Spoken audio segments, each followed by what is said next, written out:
Welcome back, my fellow aggressive learners. Here we are again. Let's take a look at what are the tools we're going to be needing for this tutorial. One of our tools is we're going to be needing Chrome browser. I know there are so many other browsers, but I particularly recommend Chrome for you due to a lot of improvement and so many personal reasons. But however, if you're a rebel, go ahead and use what is convenient for you. But for me, I'm just going to stick with my Chrome because I love it, and there's so many reasons why I would have to do that. All right. So, but if you're a rebel, please go ahead and use yours. And then for this development, we're going to use Visual Studio Code. All right. Visual Studio Code. There are also so many editors out there: Notepad++, Atom, Sublime, not to mention but a whole lot of them. Of course, you can use any one of your choice. You're not restricted, but for this course tutorial, I'm going to be using Visual Studio Code for personal preferences due to the extensions that are available, the flexibility, and so on and so forth. So, however, you're not restricted. If you're a rebel, please go ahead and do what makes or what suits you. All right. Now let's get started and then see how we can get these things to our machine. So first things first, open up your browser and then hit Chrome download. All right, Chrome download.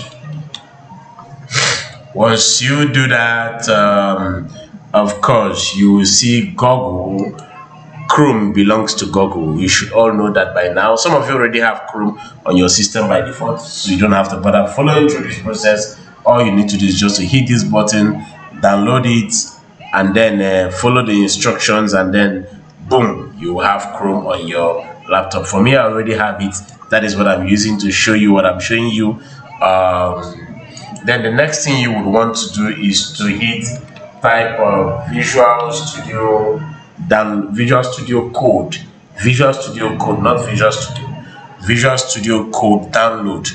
All right, and then it's an open source software, so you can quickly hit. This is their link, visualstudio.com. I will leave the link in the description, and then